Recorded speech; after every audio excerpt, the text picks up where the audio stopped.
Hey, what's up, y'all? It's your girl Apollonia Cross, and today on Planet Chat, we are going to be talking about how you can work through healing the pelvic floor and any lower back issues that you might be experiencing after you've had your baby. And I have invited special guest speaker Terrell Baldock on, who is a pelvic floor fitness specialist and loves working with moms within their first years after having baby recover and rebuild their strength muscle so that way they can get back into their physical health where they were at before they had babies. So if you guys are ready to get into this conversation with me, then stay tuned. I'm so excited to have her on. And let me go ahead and just add her real quick. Hi, Terrell. Hi. How are you doing?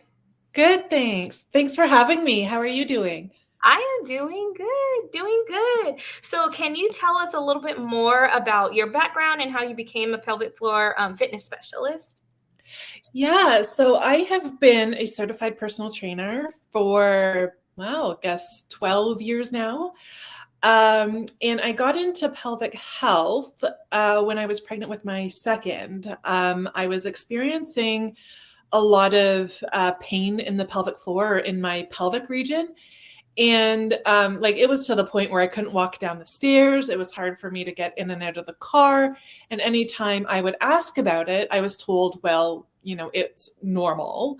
Um, it's a normal part of your body getting ready to have a baby. Well, I knew that was wrong because I was only 8 weeks or 18 weeks pregnant. So my body getting ready to have a baby at that point. So in doing my own research, I found that this was actually a common thing that women were experiencing and that it could be treated through pelvic floor physiotherapy. So I ended up going to a physiotherapist during my pregnancy, a pelvic floor physiotherapist, and she, helped me understand why this pain was taking place and what I could do about it. At that time, there weren't too many pelvic floor physiotherapists, so I had to wait quite some time to see her. So I ended up giving birth a few weeks after that. So, and then the pelvic pain was gone. But then I had a new issue to deal with. So after my daughter was born, I was diagnosed with pelvic organ prolapse, which is the bulge of one of your pelvic organs in through your vagina, or the descent of a pelvic organ coming down through your vagina. And for me, I like to work out hard. I like to challenge myself and, do things that, make me sweat. Right. And anything that I had read about having these pelvic floor dysfunctions was you've got to avoid lifting over 20 pounds. You've got to, you can't run, you can't do all these things. And, here I was 35, I think. And I'm like, but I can't run for the rest of my life. I've got 2 kids. How am I not going to run? Right. Right. Like, They're going to run all over the place. it makes no sense. And yeah, that would be a long rant for later, but so when I went back to my physiotherapist, she actually encouraged me to start getting into working with new moms with these pelvic floor issues. So that's where I started. I took this course and really started learning about pelvic health. And before long, here I am doing the heavy, sweaty stuff that, the doctors are telling us not to do. And from what I've learned through my experience is that our bodies are pretty amazing and they're resilient. And, if there's something that we want to do or we need to do, we can do it with the right training. It's just we need that right information there. And that's what I didn't have early on. So I wanted to be the person that I needed at that time. So Right. here I am. All right. I love that. And I love how you talked about how much misinformation you were getting. And Mhm. because that's a lot of what the struggle is within the first, what we are told, right, is when we first after baby, we have once the doctor gives you the okay for 6 weeks, you're fine to go back to whatever you were doing before. But like your experience, and also with my experience on my own recovery process, like that's not always the best avenue for you at all. And you can injure yourself. Yeah. And so was that what you found? Because I know you said you started to have issues while you were pregnant.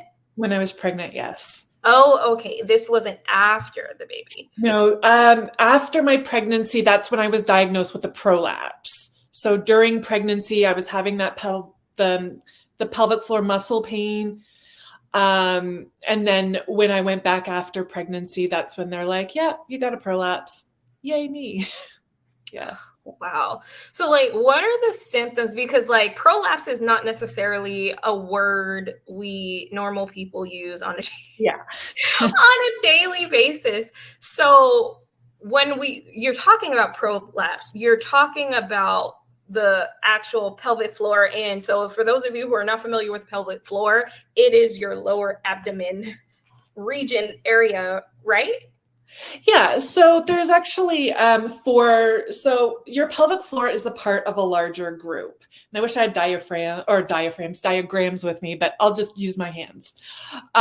So the pelvic floor is actually where like your vagina and your anus, they call home, right? So Okay. there's multiple muscle groups within your pelvic floor. So your pelvic floor is responsible for, hip movement, mobility. It's also responsible for continence. So that means keeping, your urine and your poop inside. And that's something that a lot of people struggle with is the incontinence or, keeping their things inside. There's also things like lower back pain women experience, even some upper back pain women experience. So there's a number of things to look out for. But the telltale signs that I look for and that I'll ask about are things like if going to the bathroom, or you know what, let me take a step back. I was talking about the 4 muscle groups and then I kind of went off. Let's go back to that. See, I told you, it's a loaded conversation and I can go in every direction. So there's multiple muscle groups within the pelvic floor.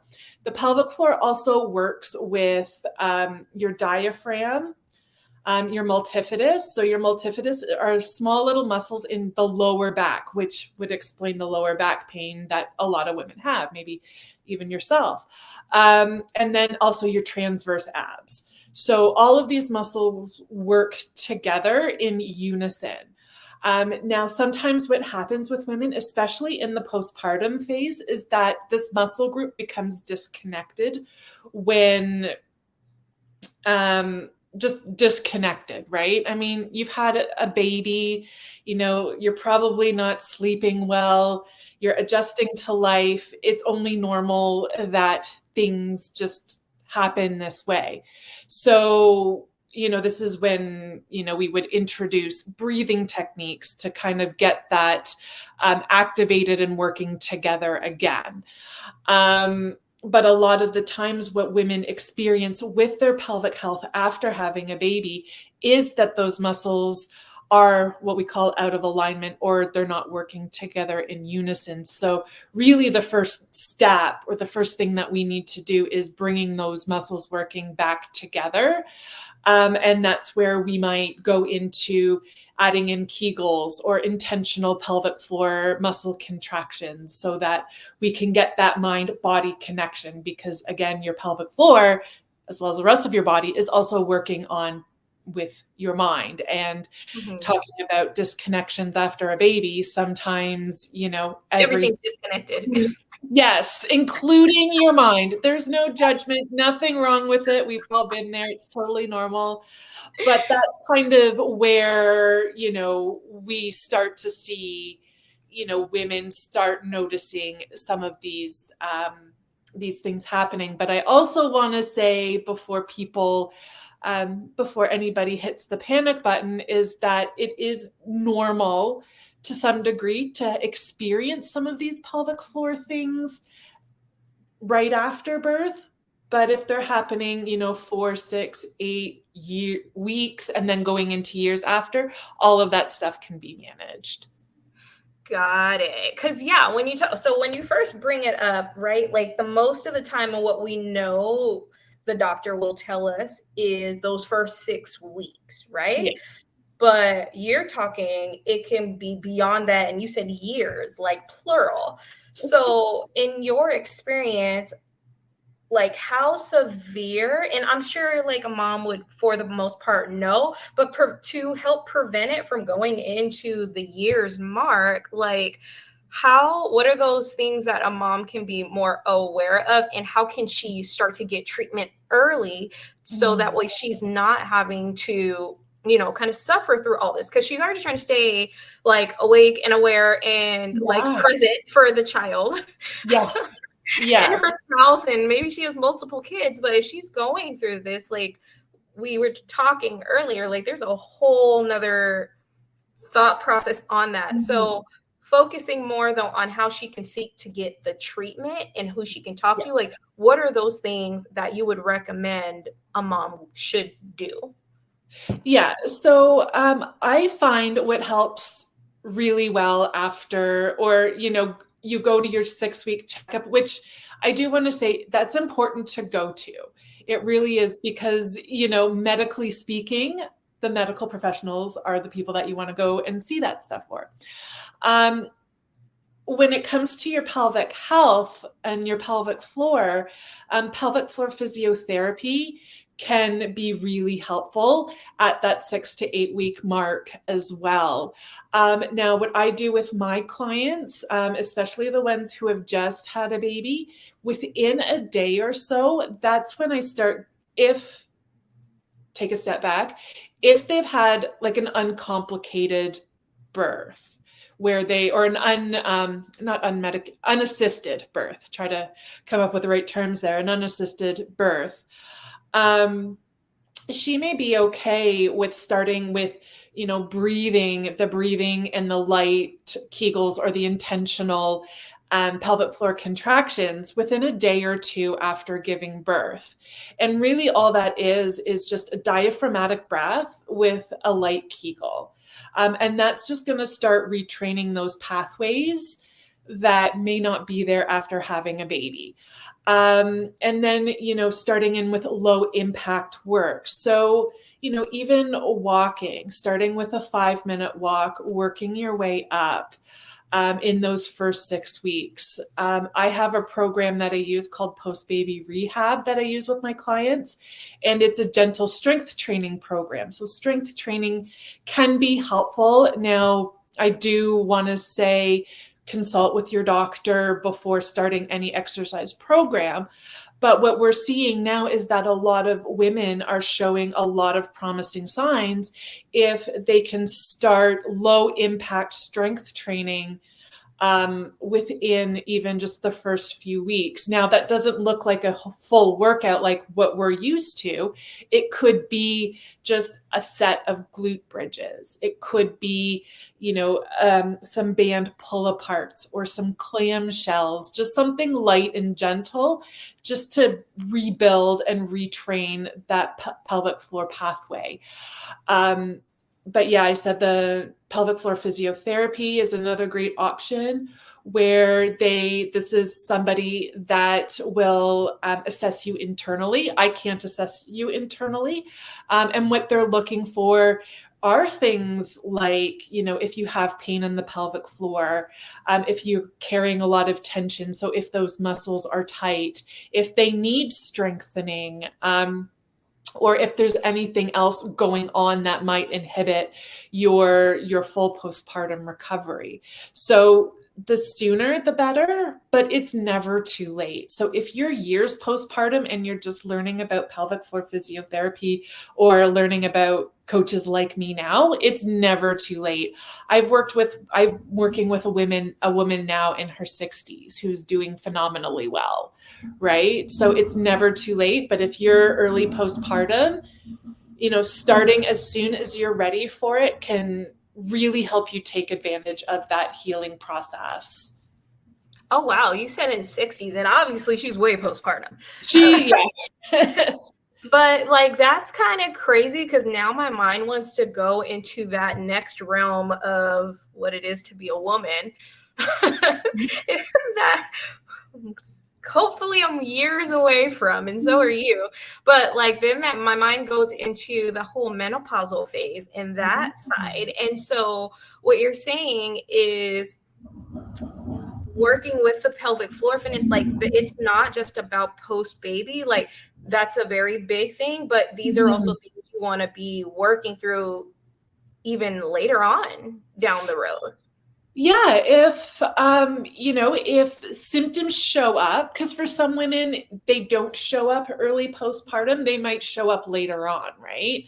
Mm, Um, Everybody's different, and it's good to know that it's never too late. I've had clients as in their late 70s and have been able to have see really big results. So yeah, it's never too late, and that's what I want to stress, because I understand that when you're early postpartum, it's hard to get out of the house, and it's hard to if you've got a few kids, it's hard to take everybody out of the house. So what's really nice is that if you have to wait, again, it's never too late. But there are a lot of physios that will come to your home as well. So that's mm, another nice option that women have if they have a hard time leaving. But yeah, it's never too late. wow. Okay. So Menopause, for another fun topic, eh? well, what did you say? I said, yeah, menopause, another fun topic. But yeah. Right. And Yeah, we're just menopause and not. postpartum are so close. Like what we don't realize is that hormonally we are so close, because during postpartum, and this might be, I'm sorry, I'm going on a little. You're this fine. Yeah, okay. Because early postpartum, when your estrogen levels are down, right? That's what happens during menopause as well, right? So when you're breastfeeding, your estrogens are low. When you're in menopause, your estrogens start declining. So a lot of the symptoms that we have postpartum, and it's backwards too, right? So a lot of the things that we go through postpartum sometimes show up in menopause. And yeah, sometimes for women who haven't gone through these things, or who are not going through these things in menopause, they go through them in their postpartum period. So it's really interesting. And so these are the considerations, and this is what goes through my mind when I'm speaking through to any kind of client, right? It's where are Uh-huh. they in their lives, and Right. how can we make the transition as easy as possible, whether it's postpartum or another stage. Right. And I love that you brought that up. Not the fact that we have to go through this again through menopause, but I love that you brought up that the understanding where you're at in life, because it's going to change and vary. And so you have to work with where you're currently at. Because I know a lot of my clients, and I'm sure it's safe to say, we all kind of experienced it, but a lot of my clients, the whole focus is, there's an identity loss and they want to be able to get back to where they were, right? Yeah. But we have to let that go and understand who we are now, so we Yeah. can, because we can't go back. We have to focus on who we are and where we are now so we can start moving forward. And so the fact that you're bringing up even the same with Mhm. pelvic issues and the whole postpartum journey and Mhm. relating it to menopause, it's like it's the same type of a thing when we transition from our single life to our Mhm. motherhood life. It's a whole nother ball game. It's and there's gonna be a lot of transitions, but a lot of the pain, the loss, and emotional things that we might experience is gonna be the same, whether you just had a baby or even down the road. So I love Mhm. that you brought that up, because there might be some women who are listening today, and they may be experiencing a lot of lower back issues, and hip issues, to where they're afraid to work out just because of the pain. Yeah. But from what you're saying is, if you're experiencing some pelvic floor issues or even lower back issues, possibly think of some of the symptoms that you've talked about and then go maybe see a, what did you call it again? It was a physio. Yeah, so there's a pelvic floor physiotherapist, and Okay. they will do an internal assessment. And so is that like they put you like under a scanner and they do like an x-ray type of a situation thing or no? No, um, it's not a pap smear. I almost said it's like a pap smear, but no, it's nothing like a pap smear. But you're on a table, and yeah, so what they do is they'll insert fingers into the vagina, and Right. then and then what they're looking for, it's, you know what, and I've been through it all just because of my job, and I'm like, yeah, I'll be your guinea pig, but they can assess you in different positions as well. So I did an overhead squat because what they're looking for is how strong the pelvic floor is and if there's any descent of those organs, right? Because if there Mm. is, then it's something to be mindful of. So when you're going to a pelvic floor physio, they're going to assess you laying down, they might assess you standing up, and they might assess you doing something like squats. So if you're an active person, I know it sounds weird, but if you're an active person, it is best to ask your pelvic floor physiotherapist to assess you in all of those positions, because your body and your the organs, your pelvic floor responds differently in different positions. So things are going to look differently when you're laying down as opposed to standing up squatting. And I've seen that with women, right? They've gone to a pelvic floor physio and they feel something when they do an exercise, but they don't feel it when they're laying down. So that's just something to be mindful of. And then there's working with a coach like me. I don't do the internal work, but I do a lot of the external body work, and prescribe exercises that are supportive not just to the therapy itself, but to your long-term and short-term goals. So yeah, there's a lot of hope. There's a lot of options that women have. And those are just two options there, a coach and working with a pelvic floor physio. Okay. Yeah, Yeah. no, I love that you mentioned that because most of people, especially, when we talk to the more mature generation, I'll say that, um, they just chalk it up, oh, you had kids, what did you expect? Yeah. Like, and I understand, yes, there's transition, but I, at least from what I'm recognizing, the difference is between the more Mhm. mature generation and I'll say the millennials. We're like, okay, so how do I fix it? Like, we want Yeah. to find a way to work on it, improve Yeah. it, not just chalk it up, it is what it is, and suffer the rest of our lives. Mhm. Like, how can we actually work through and improve it so that way we don't have to live through this or it causes more issues? Like, I love that you said starting with low impact, and especially it is difficult to go when you are a heavy hardcore workout person to Mhm. somebody who's like, I have to do yoga all the time Yeah. now. Yeah. Oh my gosh. I empathize with that. I do. I really do. It's a total mind, Yeah. insert whatever word you want to put after. It sucks, right? Because Yeah. then you're like, I used to go like this and now I can barely. And then when you're already hormonal and all the Mhm. things, it don't help. It just doesn't help. I know. So I love that you gave us a few exercises and things that women can do, even though it may not necessarily be ideally what you want to do, especially if you're a hardcore workout person. But what are some things that women could possibly do as they're building? You mentioned walking, you mentioned the clam, I'm assuming, where you're laying Mhm. on your back and like your Yep. legs open and close and clam.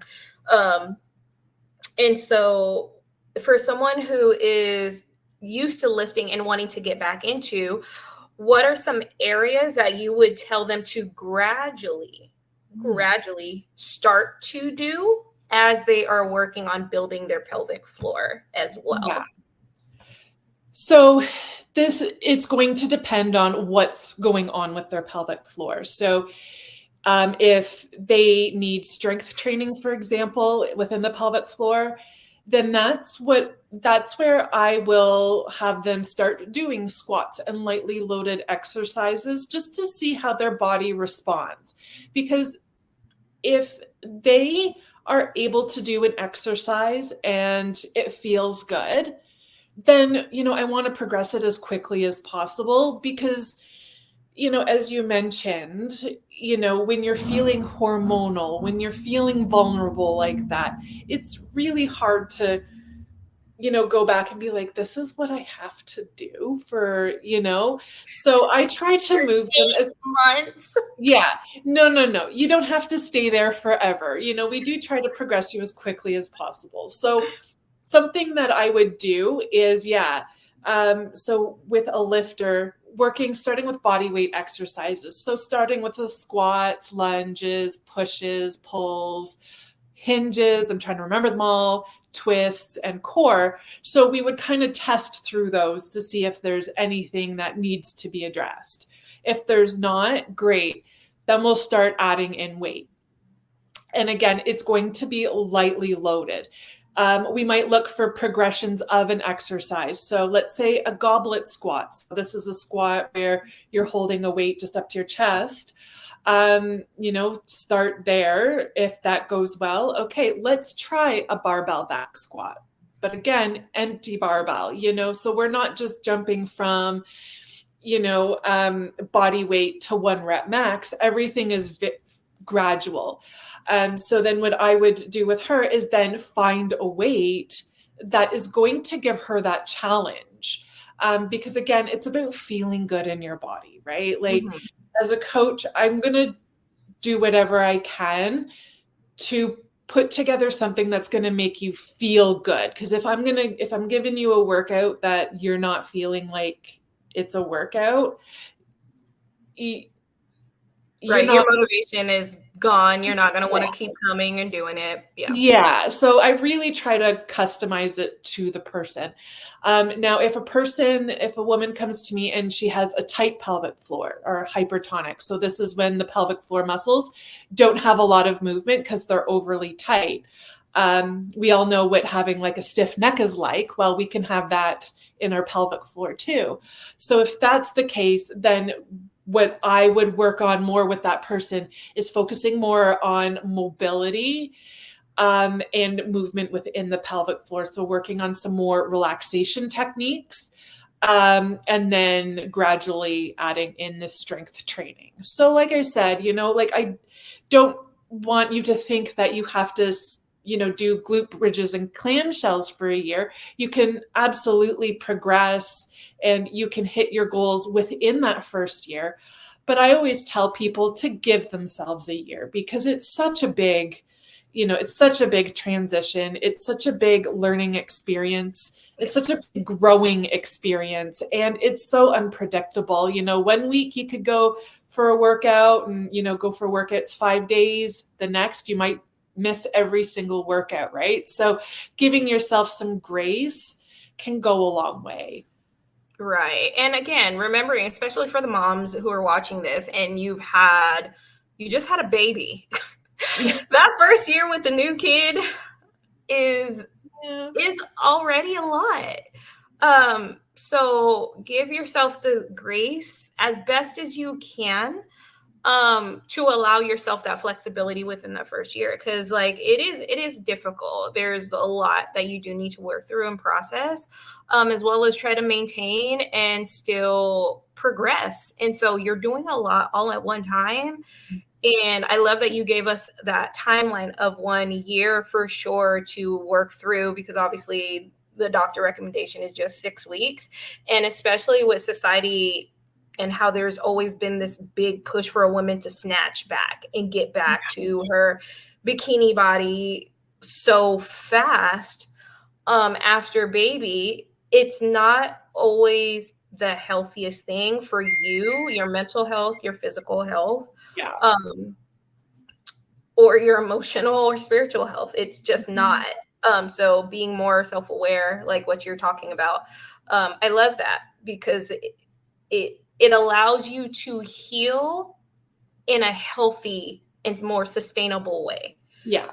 Which is all about what I'm about and what I try to push for a lot of women is like sustainable health. No, not the quick fix, because you can quickly fix it, but you could quickly lose it too. So, exactly. I love it. You can quickly lose it. Yes, right, that is. Yeah. Just as fast, just like they say, fast money, slow money is better than fast money. It's the same. It's the same. It's like that base like life principle. As much as we want to be able to go now, like it's better the slow and steady wins the race. For this especially, yeah. Yeah. And so let's talk a little bit more about lower back issues before we come out, because I know we focus a lot on the pelvic floor, and I always honestly thought that the pelvic floor was like the lower abdomen Yeah. Not that, the whole yeah. It's not, yes. yeah, Should not have got my all little under model. there. Yeah, no, I didn't realize it was like all under there. And so for women, and you mentioned that the pelvic floor, there's issues that could tie into the lower back and tighten muscles there. And so elaborate a little bit more on that, because a lot of us, especially if we had an epidural, like there's a lot of back issues that come from that. And so, or that can come, not everybody gets it, but it definitely can come just from the muscle being so tight and all of the things. So it's interesting for you to relate the pelvic floor issues with lower back, because it's all muscle related versus like hip bone related, what we think. Right? Yeah. So elaborate a little bit more on that. Yeah. So yeah, it's so common to experience low back pain, especially during pregnancy and that postpartum period. So you're right with the epidural. There could be some lingering things that happen with that. But from a pelvic floor perspective, what tends to happen with lower back pain is that the pelvic floor muscles are tight, or we call it hypertonic, and they don't have that movement. So what happens when the pelvic floor muscles are tight, those other muscles that I mentioned to you before, like the multifidus in the lower back, they become out of alignment with how the pelvic floor is supposed to move, right? So when we get back into exercise postpartum, and that's why, I recommended things like glute bridges, clamshells, before going on to the more body weight exercises, is that because we want to be able to build that core strength back up, because there isn't a lot, especially after having a baby. And then there's also the possibility or the high likeliness of diastasis recti. So what we want to do is, and what's interesting is that pelvic floor muscle training is like the core and diastasis training postpartum. So you'll see me needing to think about it, because I'm kind of going into two different places. But they're all connected. They're all connected. Yeah. So you would be doing the same sort of training. The difference is with lower back pain, especially things to look at, and also other things to look at is your bathroom habits. So if you're straining to go pee or poo, that could, and you're experiencing some back pain with that could be a sign that there's a hypertonic or a tight pelvic floor. And this is where introducing mobility, some relaxation techniques into the pelvic floor can make a huge difference in the back pain alone. Now, with that being said, we then want to train the core so that the lower back does have that support as soon as we can, right?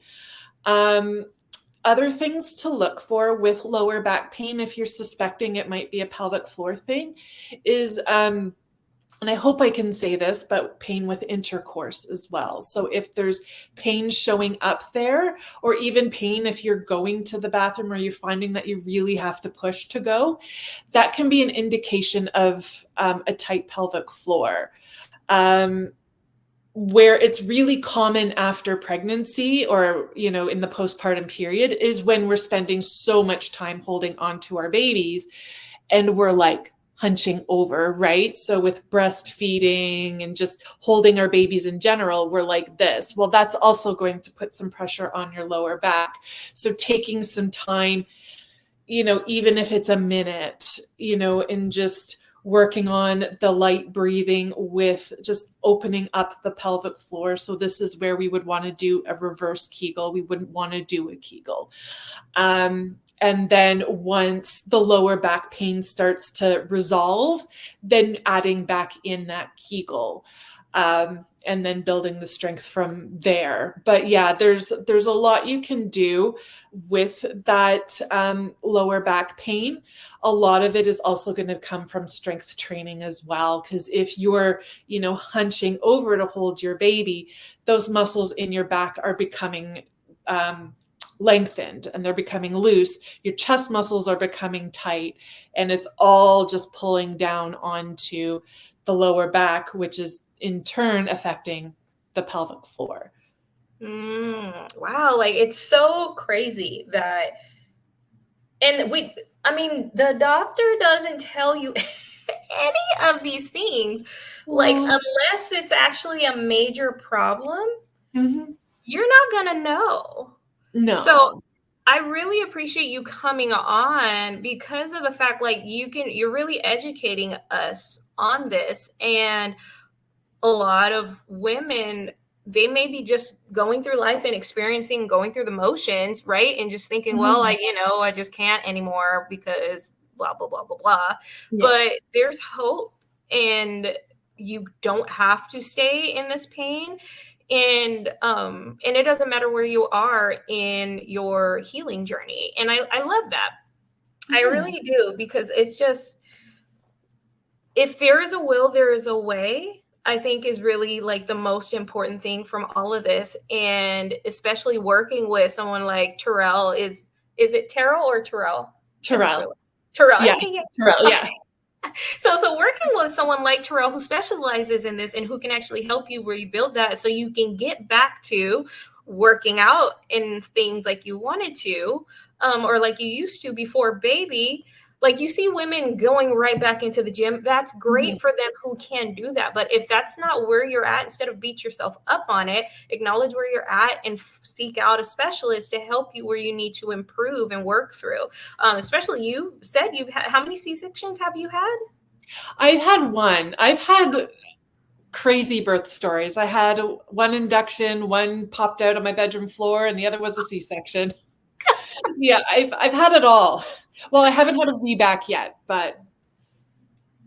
Wow, that's so, you said popped out on your bedroom floor. All right. Okay. I bet they pop up and out everywhere now. Like, yeah. Just all over the place, playing around, like, hey, I'm here now. Pretty much. Yeah, I'm here. Right. Look at me. Yeah, no, I thought I had like birth nailed after her delivery, and then I had a C-section after that. But goes to show you how unpredictable. And I guess with postpartum recovery that I should have mentioned is that the C-section recovery may look a little bit different than a vaginal recovery, or even if you've had tearing as well. So that can play a role in your healing recovery. I think I forgot that. Okay. Yeah, no worries. Thank you so much for sharing. So as we're wrapping up, like, how can someone start to work with you if they're really wanting that one-on-one help with what they're currently going through, or even if they don't know about one-on-one, but they're wanting to kind of start with some of the exercises and things? So what is the best way someone can work with you? Well, there's my little handle there, my Instagram handle, or you can download. I have a free gift for everybody, which will also have the information of how to work for me or work for me. You want to work for me? Why not?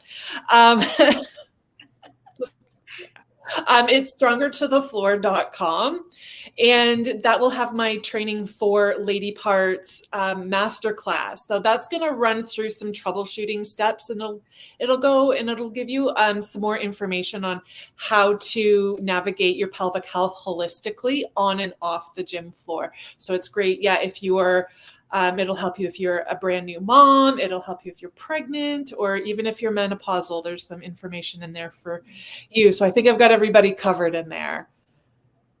All right, good. Well, thank you so much for coming on and having this discussion with us today. You were very honest and open, even though some of the things were kind of uncomfortable that we don't want to necessarily talk about, we're going through. But I feel like it was such a healthy conversation, an honest conversation to be had, because a lot of people don't really know that it's normal. Let's hope it's not normal to experience this, but if you are experiencing it, you're not crazy, you're normal. And there's help out there. And I think that's the biggest thing. Like, you can totally get the help that you're needing. So I really appreciate you for coming on and talking with us today about that. And if you guys are interested in working with Terrell, then make sure you reach out to her, follow her on Instagram, or even go to her website. I'll post it up here again, but I'll also make sure all of her links and everything are in the description of the video. And is there anything else that you'd like to share with us before we head on out? I don't think so. I mean, if I did, we could be here all day, right? So. All right. Well, thank you so much again for coming on. And you guys, if you have any questions for myself or Terrell, don't hesitate to reach out to us, or just drop what was your most valuable takeaway that you got from this conversation down below in the comments. Okay. We'll talk to you guys later. Bye.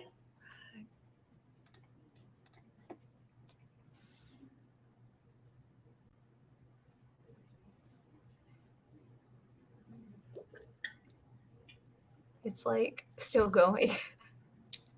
I see the counter. Right. I'm trying to hold this smile and I'm like, but I'm still recording all of this. I'm just going to clip it on out. Yeah. It's a nice thing with editing, eh?